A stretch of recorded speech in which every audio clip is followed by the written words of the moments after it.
Hi. So good to see you again. And today I want to talk a little bit about a very, very personal issue that is kind of like the issue of my whole life. And that is my very personal connection to the work of CosmoErotic Humanism and the teachings there, and how they actually made such a difference in my personal life. So I've come into this life somehow with this deep yearning for wholeness, yearning for oneness. And it was like a physical pain. It was like something like tearing me apart, literally. And it felt like it's a yearning that could never ever be fulfilled. And that is one of the ways actually the void showed up in my life. So the void is this idea in CosmoErotic Humanism, and going back to the lineage of Solomon, that in order for the creation to exist, God had to literally step back, to contract, to it's called the divine contraction, the Tzimtzum, where God stepped back to make space for creation. And in that making space, there was like a void created. There was a space created where there isn't God. And of course, then paradoxically, all that space would be then filled with creation, and every piece of creation would be filled with God again. So hold that paradox with me for a moment. And it's like some of us are literally born to face that void. I think that's not something everybody has to do in the deepest sense of it, like I have had to do it. But it's, for me, it's kind of like this issue that I've been born to face. It was put so central into my life, and it's what the lineage calls the unique tikkun, the unique fixing, the unique transformation I came here to do. And doing that, transforming that in myself, is something I do not only for myself, but actually for the greater whole. So there were a lot of places where this showed up in me, and one of the places was me just waking up almost every night with this physical sensation of literally falling into a void, falling into a black hole, as I used to call it, falling into this bottomless pit. And it was the fear of nothingness. Not no thingness, but literally nothingness. There's nothing there.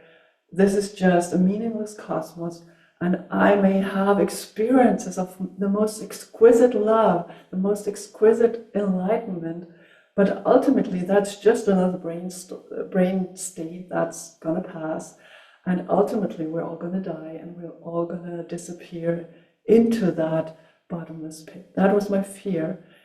And I could tell you a lot of places how this entered me into, like, in this lifetime, like, when my grandma died when I was just turning 5, or I was bullied at school. Those are all valid, and I addressed all those issues kind of on a psychological level. I also worked a lot in terms of spirituality, really getting to finding those state experiences of oneness.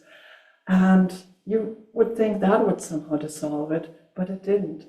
So I was still in it, and I was very grateful for Dr. Marc Gafni for his teachings on the void, and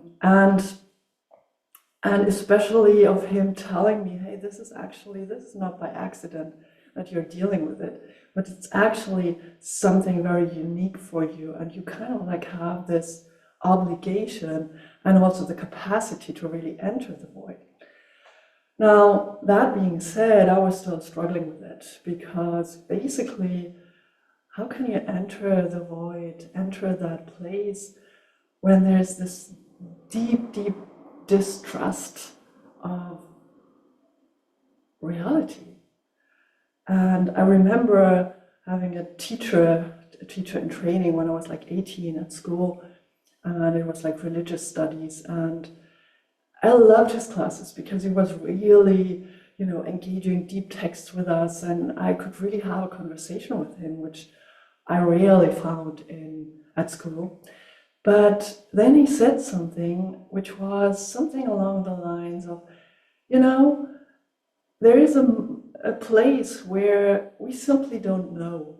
We don't know if God is real. We don't know if there's anything besides this like physical, materialist reality. And at that place, we Christians choose to believe. Kind of that's the postmodern move, right? And I was shocked at that point. I was like, oh, so if I can choose to believe that, I can also choose not to believe that. Why should I believe that? I want to know that love is real. I want to know that God is real. I need to know that God is real. And I didn't say that, of course. It was too terrifying to even talk about that. But that was basically the sensation of all my life. So it's like, how do I know that God is real? Real with a capital R. It's like ontology.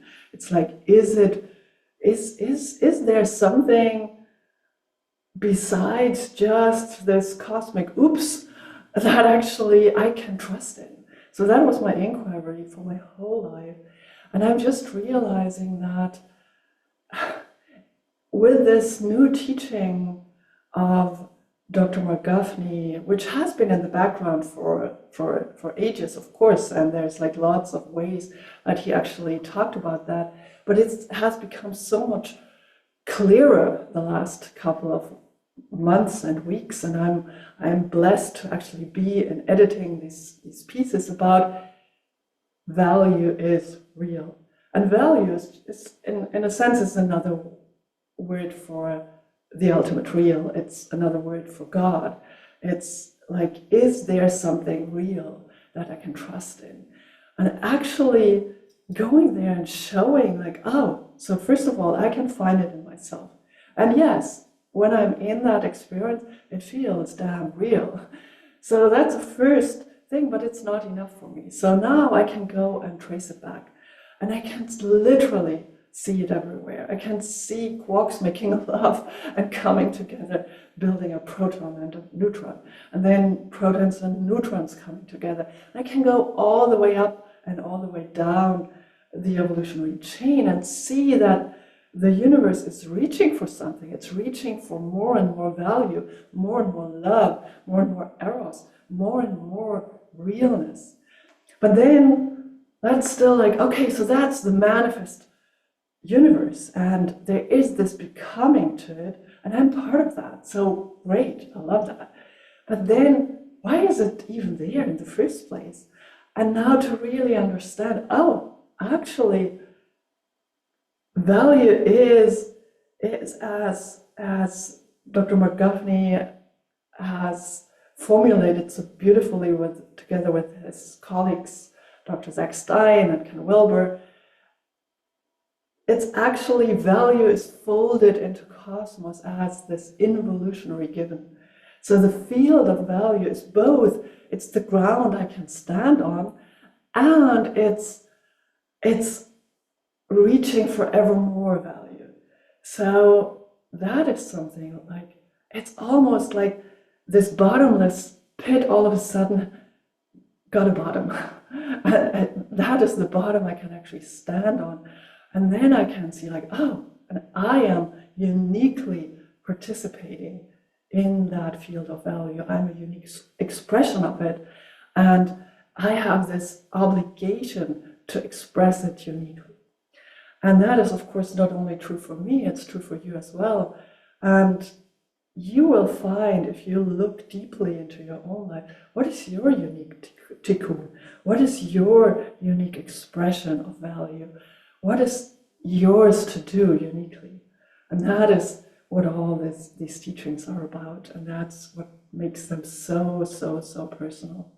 Thank you for listening.